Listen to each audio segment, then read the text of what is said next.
Hello, and welcome to another edition of Do Something. Today, my guest is Meredith Pominville, who, in my humble estimation, is superhuman, at least when it comes to time management. She's not only a wife, the mother of two children, she has her own interior design business and probably a bunch of other stuff that I don't know anything about. But she is also a leading member of Civic Sundays, a Los Angeles-based action group, which is where I know Meredith from. She is a text banking dynamo and is now also the force behind what she calls Freeway Mavericks, which is what we'll be talking about today. And to use her favorite way of introducing herself to a Zoom, I'll go, hello, hello, hello, hello, hello. Welcome, Meredith, to Do Something. As I mentioned, you do all of these things. And I think for those of us who are, or for people who are watching who goes, I'm really aware that I need to do something, but my life is so busy. Can you give us some pointers of how you manage to balance? It's a conscious choice. And I'm always stealing from Peter to pay Paul. So if I am, working on an action for Civic Sundays, that is time I'm not spending with my family. That is time that I am not working on my business. That is time that I am not sitting in a pedicure chair, like desperately trying to do self-care. For me, it is a different kind of self-care, which is taking care of democracy, takes care of my family, protects the economy so that my business can thrive, helps my friends and neighbors, and helps me feel grounded and safe and supported by all the amazing people, not only in Civic Sundays, but all of the folks all over the country and all over the world that are doing this work. Civic Sundays is a do something group. I mean, we do a lot of different things, but Freeway Mavericks is your brainchild, and it's a relatively new action that you have brought to the group. So tell me a little bit about how did you think of this, or where were you inspired with this, and how did you think to bring it to the group? Well, I was 100,000% inspired by the Visibility Brigade, which has been doing this since 2020 in New Jersey. And I began to think about direct actions. I began to think about, well, what can we do that is different? What can we do that can reach the most people? And I think in my travels across the internet, a document had come through for the Visibility Brigade that was their toolkit. And it was a document that laid out, you get these letters, you put them up, you hang them, look for these times of day. And it was really just that. That was all I had. Yeah. Describe for me what it is. And then from there, what kind of materials does it take and stuff like that? A lot of prep work goes into it to create these 20 by 30 letters. We do on plastic board with 2-inch gaffer's tape, and it's really quick and dirty. We do a little bit of zhuzhing with how we set up letter making, but we make the letters to make the signs that we want to make for that week.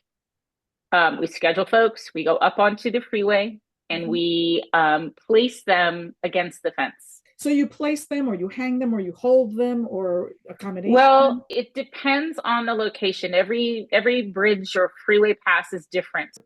The idea is to impart a message, but also to stimulate feedback. So do you get feedback?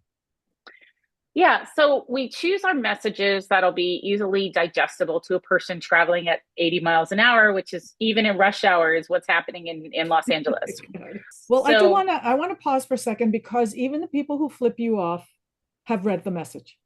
So I think it's really important to underscore that even if it's not a popular message, it's getting out to people who may not otherwise see it.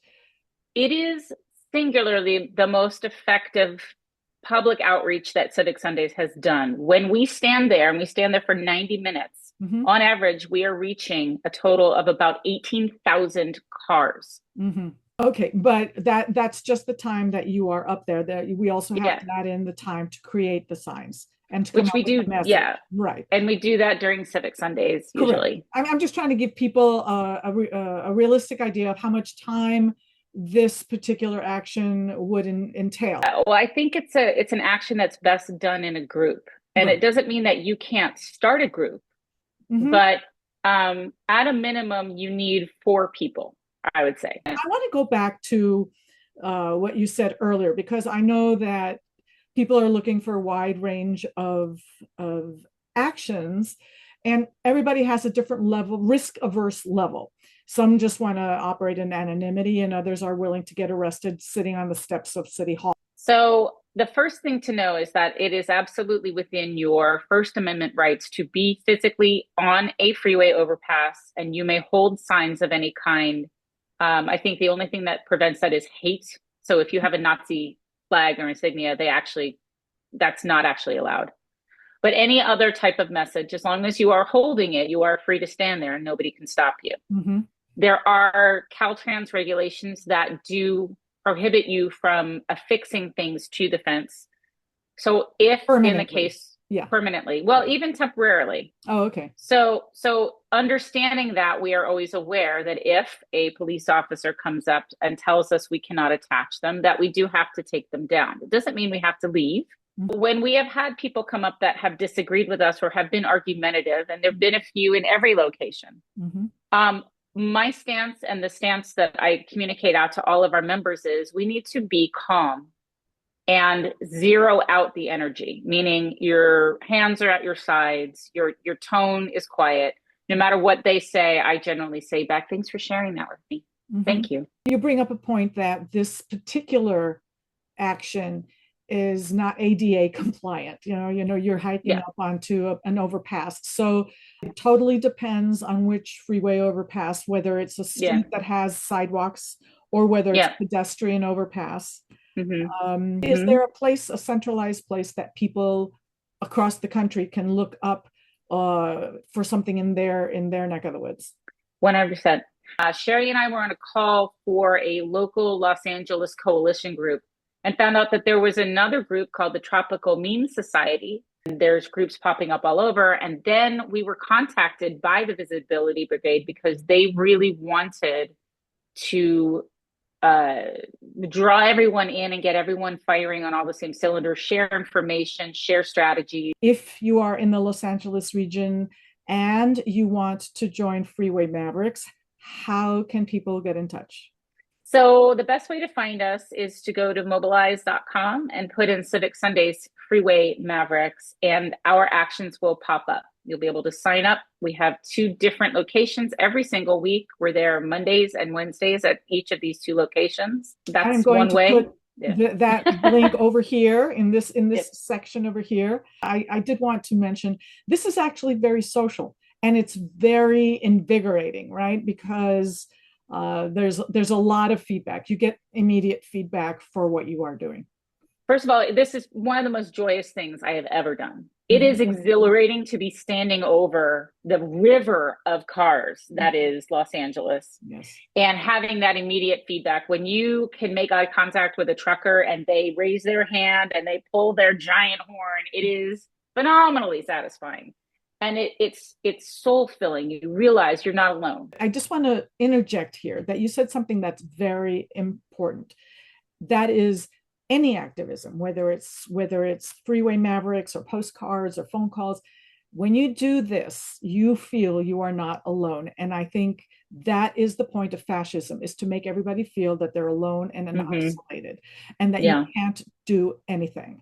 So we can actually do something. And one of those things is to do freeway messaging. Thank you so much for joining me today on Do Something. I will post again the link to Meredith's Freeway Maverick action if you are interested in joining her. And don't forget to wake up, look at the video, and choose to do something. So based on Meredith's comments and my personal assessment of this action, I would rate this action safe to safe medium.